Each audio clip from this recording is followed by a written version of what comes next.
More than 2 years of development and the sinking city is slowly approaching its release. There is still a lot of work lying ahead, but the hardest part is certainly behind us. Now we feel it's finally time to start showing some gameplay to the public.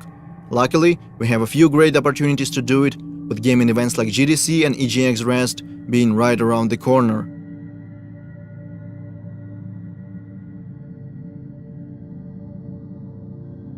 Making a demo is always a challenge, we know that by now. Our goal is to show as much diversity as possible, diversity of our gameplay features and cultural aspects as well. For these purposes, and also to introduce and explain our mechanics, we are creating a completely new quest line. So let's jump back to November when our work began. Our narration team comes up with a story of a missing person. Depends on the kind of job that you're offering. My husband, Harry Evans, has disappeared. It ties together our gameplay features as well as that Lovecraftian lore. At the same time, our concept artists and level modelers start working on the gameplay area. The quest is designed to take the player across different city districts: Rich, Poor, the Harbor Zone and the others. At first, the plan was to put together a small separate map just for GDC, but we quickly realized we didn't want to make something we would never use in the future. So we agreed that the quest should take place in the actual city. The problem is our full map is far from finished. It already has streets and buildings, but is lacking those small details that make a city feel alive. To negate that, we decide to border off the gameplay area and spice it up a little, add points of interest, vehicles, landmarks, and of course our monoliths. So now we have a more or less finished and polished part of the map that we can use in our final product. Things are going smoothly. Obviously, different bugs and glitches keep popping up like crazy. Sometimes the hero wears two hats, sometimes a floating object stop being floaty, and don't get me started on strange collisions. But we always manage to fix them in no time. However, there is one big problem that we have struggled to sort out for months: lighting.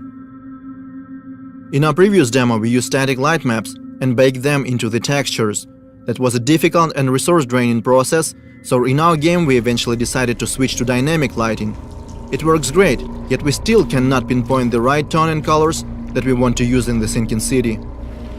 To solve that problem, we reach out to professional photo artists in Kiev.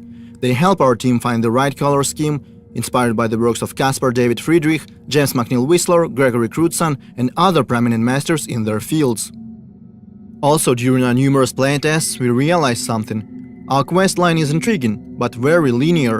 And that's not something you'd expect from the developers that keep hyping up their quote-unquote strong and non-linear storytelling. So our writers put together an alternative ending. I guess you could call it a good ending, available only for the most observant investigators. There is something else that requires a lot of effort to produce. Our intro cutscene is supposed to be the very first thing that people will see. Obviously, we want to make it look impressive and true to our source of inspiration, Lovecraft. Our cinematic artists decide to start the cutscene in the water, slowly emerging to show the city. The sea and its destructive influence are one of the main themes in our game, and these first few seconds felt fitting, they felt right. There is a whole lot of work being done in the meantime. Our animation specialists are working on making those characters and objects move realistically. The localization team is searching for the right actors to voice our characters. The sound designers and the combat unit are busy as well. After several months of work, the demo is ready. All that's left to do is spend countless and countless hours creating and practicing the presentation. We know the importance of the first impressions. They can be make it or break it kind of deal. We might find thousands of new fans or go completely unnoticed. And it's really tempting to fall in the trap of overpromise just to gain short-term attention. But there is nothing worse than being disappointed when the game comes out and feel like being lied to. So we decided to make a demo that is true to the game as possible. And now we want to see what will be the people's reaction.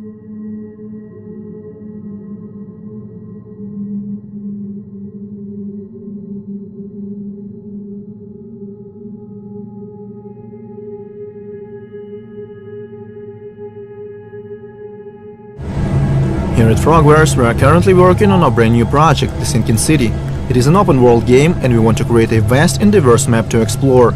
Our city, Augment, will have different districts, many kilometers of streets and thousands of buildings. Usually it would take a lot of time and efforts to manually place every object on the map. At some point, it would get too cumbersome, so we decided to shake things up a bit. Our software unit developed a very special tool in Unreal Engine 4. With it, we can create those vast and unique areas in just a few hours instead of months. Here is a quick rundown of how it works. First, we prepared hundreds of presets of different types of buildings, each fully customizable. These presets follow specific rules and architectural styles: rich houses, decaying shacks, landmarks, commercial, destroyed or intact. The combination we can use to build our city are limitless. Then we create a city grid and decide which presets we want to use in our districts. For example, we want a residential area here, industrial over there, and this street is supposed to be flooded. Once we are done with the urban planning, we press a button and watch the magic happen. Our tool will generate the entire city in Unreal Engine 4 by itself. All the meticulous, often frustrating work will be done by the software. And we can modify our city anytime we want, add unique buildings, and even name our streets.